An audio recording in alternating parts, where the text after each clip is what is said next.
ஸ்ரீ பேச்சம்மன் ஜோதிட நேயர்களே அனைவருக்கும் வணக்கம். உங்கள் ஜோதிட இளமுரு குமரன் பேசுகிறேன். 2025ஆம் ஆண்டு சித்திரை மாதம் சிம்ம ராசிக்கு உண்டான பலன்களை இங்கே பார்ப்போம். சிம்ம ராசி நேயர்களே வணக்கம்.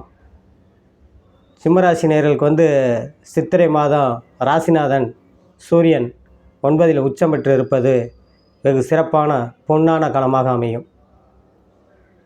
பொன்னான காலமாக எப்படி அமையும்? உச்சம் பெற்றிருக்கிறார் சூரியன். அதே மாதிரி குரு 10ஆம் இடத்துல வேறு இருக்கிறாரு. தொழில்துறையில் பூராமே நல்ல மாற்றங்களும் முன்னேற்றங்களை உண்டாக்கும். அதாவது புதிய தொழில் தொடங்குவதற்கு உண்டான வாய்ப்புகளை ஏற்படுத்தும். ஏற்கனவே தொழில் பண்ணிட்டு இருக்கோங்க, தொழிலை அபிவிருத்தி செய்யக்கூடிய யோகத்தையும் உண்டாக்கும். அதே மாதிரி உத்தியோகத்தில் இருப்பவங்களுக்கு மெயினாக சூரியன் உச்சம் பெற்றாலே அரசு துறையில் இருப்பவங்களுக்கு எல்லாமே நல்ல முன்னேற்றங்கள் கொடுக்கும். அது காவல்துறையாக இருந்தாலும் சரி தான், மிலிட்ரியாக இருந்தாலும் சரி தான், இல்லை பொதுப்பணித்துறையாக இருந்தாலும் சரி தான், எந்த துறையில் அவங்க இருக்கிறாங்களோ அந்தந்த துறைக்கு ஏற்றவாறு நல்ல முன்னேற்றங்களையும் எதிர்காலத்தில் சிறப்பானதாக அமையும் இந்த மாதம். அதே மாதிரி வேலை தேடுபவர்கள் ஆண் பெண் இருவரும் இளைஞர்களுக்கு நல்ல வேலை வாய்ப்பு கிடைக்கக்கூடியதையும், அது தனியார் துறை, கவர்மெண்ட்டு இந்த மாதிரி சம்மந்தப்பட்ட துறையில் முயற்சி எடுப்பவங்க எந்த துறையை அவங்க முயற்சி எடுக்கிறாங்களோ அந்த துறையில் வெற்றி காணக்கூடிய வாய்ப்பை ஏற்படுத்தும் இந்த மாதம். இந்த சிம்மராசியில் திருமண வயதில் இருப்பவர்களுக்கு ஆண் பெண் இருவருக்கும் அதுக்குண்டான வாய்ப்பு வரும். என்னடா அடிக்கொருக்க திருமண வயது சொல்லிட்டு வர்றாரு அப்படின்னா, ராசிக்கு 2ஆம் இடத்தை குரு பார்க்குறாருங்க. அப்படின்னா குடும்பத்தை அமைச்சு வைப்பாருங்க. 2ஆம் இடம்னாலே வாக்குஸ்தானம், குடும்பஸ்தானம், தனஸ்தானம், இப்படி பல இதில் சொல்லிக்கிட்டே போகலாங்க. அப்படின்னா குடும்பத்தை அமைச்சு வைப்பாருங்க. அதுக்குண்டான வாய்ப்பை ஏற்படுத்துவார் குரு. 3ஆம் இடத்தை பார்ப்பார். 3ஆம் இடத்தை பார்க்கும்போது சகோதரன் வழியில் பல நன்மைகளை உண்டாக்கும்.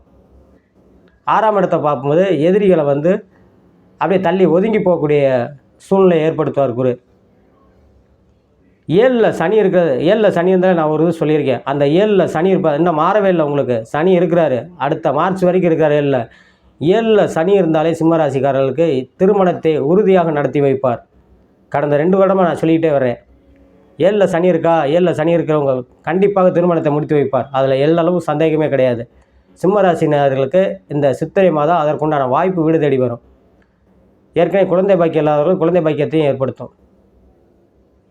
அதே மாதிரி வயதானவர்கள் கொஞ்சம் சற்று உடல் ஆரோக்கியத்தில் கவனமாக இருக்கணும். 50 வயது கடந்தவர்கள் உடல் ஆரோக்கியத்தில் கவனமாக இருக்க வேண்டும்.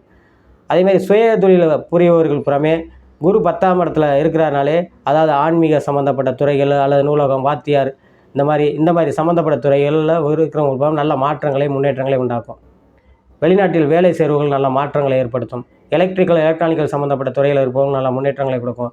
செவ்வாய் 12ல் போய் நீசமாகி நீசபங்க ராஜயோகத்தில் இருப்பதனால அதுவும் உங்களுக்கு வருவாய்த்துறையை ஏற்படுத்தும். கட்டிட சம்மந்தப்பட்ட துறைகள், கான்ட்ராக்டு இந்த மாதிரி சம்மந்தப்பட்ட துறையில் இருப்பவர்களுக்காக நல்ல முன்னேற்றங்களை உண்டாக்கும். ஜென்மத்தில் கேது வர்றது கொஞ்சம் உடலில் அசதி கோளாறுகள், ஞாபக மறதி இருக்கும். அது சற்று கவனமாக இருக்க வேண்டும். படிக்கும் மாணவர்கள் நல்ல மதிப்பெண் எடுக்கக்கூடிய மாற்றங்களை உண்டாக்கும். உயர்கல்வி படிக்கும் மாணவர்கள் நல்ல மதிப்பெண் எடுக்கிறது, நல்ல பாராட்டு கிடைக்கக்கூடியதையும் ஏற்படுத்தும். அரசு துறையில் இருப்பவர்கள் பல வெற்றிகளை குவியும். ஷேர் மார்க்கெட் சம்மந்தப்பட்ட இருப்பவங்களுமே சூரியன் உச்சம் பெற நல்ல வருவாயை ஏற்படுத்தும். இந்த மாதம் நீங்கள் சித்திரை மாதம் சிம்மராசினர்கள் வணங்க வேண்டிய தெய்வம் விஷ்ணுவை வணங்குவதும் பிரம்மாவை வணங்குவதும் வெகு சிறப்பாக இருக்கும் என்று சொல்லி உங்களிடம் விடைபெறுகிறேன். ஜோதிட இளமுரு குமரன். நன்றி, வணக்கம்.